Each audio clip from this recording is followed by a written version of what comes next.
June 11th, 2019. My name is Eric Haluzak with All Corners Home Inspections. This is the roof evaluation for this single-family home on Atwood in Monmouth, Oregon. As with all the videos in this report, we request that you view this video as supplemental to the written version of the report to which this video has been attached. At the time of inspection, there were quite a few reportable challenges with this single-family home's both hip as well as gable-style roof. We'll do our best to detail those challenges here. An Oregon home inspection does not include a roof warranty, meaning we make no claims as to this roof's ability to keep water out of the ceiling voids and attic spaces for the living space below.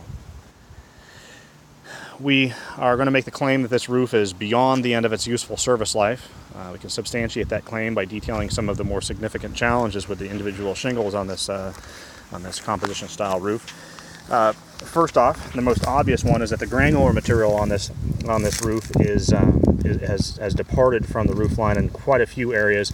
The blackness you can see here is like felt and tar. It's the adhesive that holds the granular material down. The granular material there is primarily there for UV protection, but to a certain extent is there for impact resistance as well. Once that material has departed, then the areas underneath, the felt, the fiberglass, plastic, etc., which forms the structure as well as the water-resistant characteristics of the roofing material, gets brittle and cracks and will start to leak in short order. You can see that the roofing material is actually physically loose to the roof line. I'm able to easily lift this roofing material without any kind of effort. I've identified this challenge at quite a few locations around the roofing structure. The challenge with this is once this material gets too thin and loose, then this becomes a wing and this entire sheet will come departing off of the roof line, exposing the fasteners below, and then you start getting additional leaks.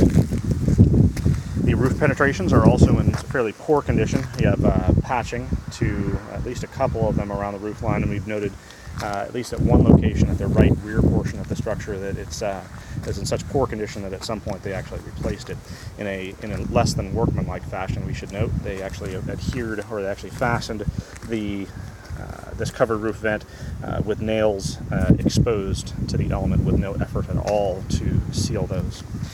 We also have a capped vent. We're curious as to what this might have been venting historically. Capping a vent such as this will prevent sewer gases from escaping into the environment. If this is in fact a new vent, we'd be curious as to why this old one was not utilized. The chimney is also in poor condition. The chimney cap, which is this sort of mortar structure on top of the chimney, is there to prevent water from resting on top of the chimney.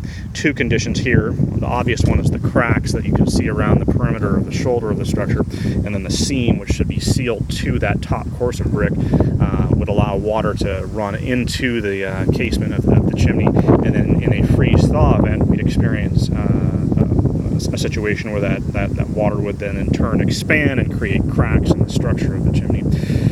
The other challenge here with this chimney cap is that there's not sufficient slope, meaning that water or snow can rest fairly easily on this very level plane, preventing this chimney from shedding that moisture effectively over time.